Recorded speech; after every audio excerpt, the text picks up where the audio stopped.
अस्सलाम वालेकुम students, welcome to CBEL concept based education learning YouTube channel. मैं हमाद अहमद आपका ट्यूटर। अब स्टूडेंट्स, जैसा कि आप स्टूडेंट्स से मैंने बोला था कि आपको मैं दूंगा बिज़नेस लॉ का जो चैप्टर है आपका निगोशिएबल इंस्ट्रूमेंट के उनके डिफरेंस। तो आपकी स्क्रीन पे आपको शो हो रहा है, मैं आपको बिल ऑफ एक्सचेंज का इस वीडियो में बिल ऑफ एक्सचेंज और चेक का डिफरेंस आपको देने लगा हूँ। ये पेज नंबर जो 1 है, यहाँ पे आपको इंट्रोडक्शन शो हो रहा है बिल ऑफ एक्सचेंज का। आप बहुत सिंपल वर्ड्स में मैंने लिखा हुआ है, आपने सबसे पहले ऐसे ही बिल्कुल प्रेजेंटेशन देनी है और इसको ऐसे ही पहले आपने हल करना है। इसको याद कर लीजिएगा इस पेज को, फिर इसके बाद नेक्स्ट पेज की तरफ मूव ऑन करते हैं। अब देखें स्टूडेंट्स, ये आपको आपका सेकंड पेज शो हो रहा है। इसके ऊपर मैंने इंट्रोडक्शन लिखा हुआ है चेक का। आपको स्टूडेंट्स को मैंने पहले भी बताया था, जब भी इंट्रोडक्शन डिफरेंस के क्वेश्चन में लिखते हैं पहले साइड पे इंट्रोडक्शन की हेडिंग दे देते हैं, फिर पहले बिल ऑफ एक्सचेंज, अब चेक।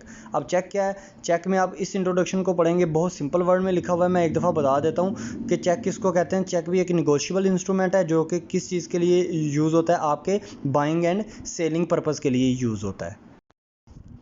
अब स्टूडेंट्स, ये आपका पेज नंबर 3 है, इस पे डेफिनेशन है। सबसे पहले बिल ऑफ एक्सचेंज की देखिए। बिल ऑफ एक्सचेंज होता क्या है? Bill of exchange is just like आपका निगोशिएबल इंस्ट्रूमेंट है। इसमें एक बंदा जो है वो बिल को ड्रा करता है, दूसरा बंदा बिल को एक्सेप्ट करता है और उससे ड्रार से ये वादा करता है कि मैं ना at the time of maturity तुझे पैसे दे दूंगा। अब बिल ऑफ एक्सचेंज एक ना पेपर की तरह ही होता है। एक पेज के ऊपर फ़र्ज़ करो मैंने और एक और बंदे ने, मैंने एक पेज के ऊपर हम दोनों ने ना एक प्रॉमिस कर लिया कि भाई मैं तुझे गुड्स डिलीवर करूंगा, तू मुझे पैसे से देगा at the time of maturity. तो ये आपका क्या है? ये आपका एक बिल ऑफ एक्सचेंज है। तो ये मैंने बिल ऑफ एक्सचेंज की डेफिनेशन लिखी है। अब नेक्स्ट पेज पे आपको मैं बताता हूँ चेक की डेफिनेशन। अब स्टूडेंट्स देखें, आपका ये पेज नंबर 4 आपके सामने रहा। इसमें मैंने चेक की डेफिनेशन लिखी हुई है। आपने इसी चेक की डेफिनेशन को ऐसे ही कॉपी करना है। इसको जूम कर लिया करें ना, जब स्क्रीनशॉट इसका लेते हैं जूम करके देख लिया करें आप। तो स्टूडेंट्स, इसमें आप चेक की डेफिनेशन लिखोगे। मैंने आपको पहले बताया था, जब भी डिफरेंस का क्वेश्चन हो आपने एक डेफिनेशन एक टॉपिक की और एक डेफिनेशन एक टॉपिक की लिखनी होती है। जैसा कि मैंने पहली लिखी है बिल ऑफ एक्सचेंज की और दूसरी लिखी है चेक की। तो इसमें दो दो डेफिनेशन लिखने की ज़रूरत नहीं है, आपने एक एक ही इसमें एडजस्ट कर लेनी है। अब स्टूडेंट्स, ये आपका पेज नंबर 5 आ गया, जिसमें मैंने लिखा हुआ है difference between cheque and bill of exchange. आपने बिल्कुल पेपर में भी ऐसे ही प्रेजेंटेशन करनी है, दरमियान में 2 लाइनें लगानी है, एक तरफ चेक एक तरफ बिल ऑफ एक्सचेंज।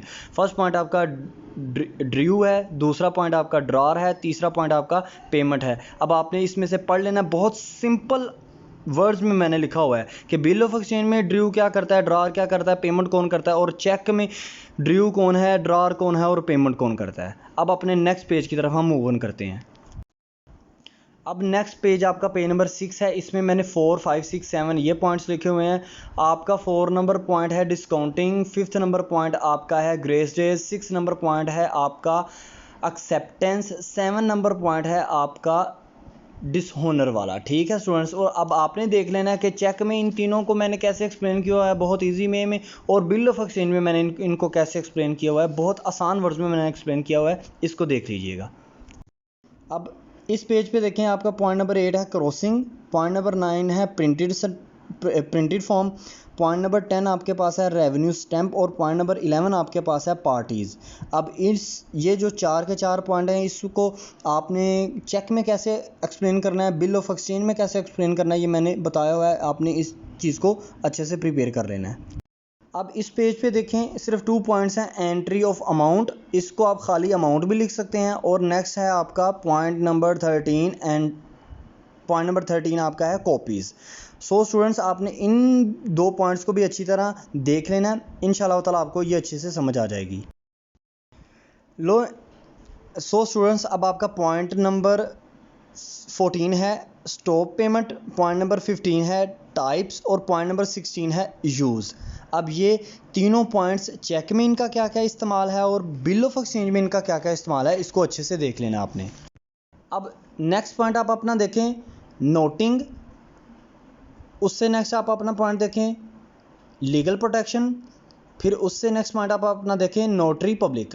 अब इन तीनों पॉइंट्स का क्या मतलब है? नोटिंग का मतलब ये है नोटिंग चार्जेस। ये अपने माइंड में रखिएगा कि बिल ऑफ एक्सचेंज में हमेशा नोटिंग चार्जेस होते हैं। वहाँ पे अगर बिल आपका डिसऑनर हो जाए ना, तो तब नोटिंग चार्जेस पे करना पड़ते हैं। चेक में कभी ये काम नहीं होता। ठीक है ना स्टूडेंट्स, इसको ज़रा अच्छे से आपने प्रिपेयर कर लेना है। अब स्टूडेंट्स ये आपका पेज नंबर लास्ट और 11 है, स्पेसिफाइड पीरियड 20 नंबर आपका पॉइंट है। इसका मतलब क्या होता है कि चेक और बिल ऑफ एक्सचेंज में इन दोनों में से कौन सा ऐसा निगोशिएबल इंस्ट्रूमेंट है जिसमें पीरियड को लिखा जाता है। आपके ख्याल से किस में लिखा जाता है? बिल ऑफ एक्सचेंज में ही लिखा जाता है ना, उसमें स्पेसिफाई मेंशन किया जाता है कि भाई 2 मंथ का बनाना है, 3 मंथ का बनाना है, कितने मंथ का बनाना है। सो स्टूडेंट्स ये आपको मैंने 20 पॉइंट्स बताए हैं चेक और बिल ऑफ एक्सचेंज के डिफरेंस में। आप इन 20 में से 15 मिनिमम तो लाजमी आपने लिखनी है, ठीक है स्टूडेंट्स, और बिल्कुल ऐसी ही आपने प्रेजेंटेशन देनी है। अब नेक्स्ट वीडियो में मैं आपको बताऊंगा चेक और प्रॉमिसरी नोट के डिफरेंस को, उसको भी ध्यान से देखिएगा। बहुत से पॉइंट ऐसे हैं जो बिल्कुल सेम होते हैं, कुछ चंद एक ऐसे पॉइंट्स होते हैं जो ना उसमें सेपरेटली लिखे जाते हैं। सो स्टूडेंट्स आपने ये पॉइंट को अच्छी तरह याद करना है, इस क्वेश्चन को बहुत अच्छे से प्रिपेयर करना है। अपना ख्याल रखिएगा, अपने इस यूट्यूब चैनल का भी। अल्लाह हाफिज़।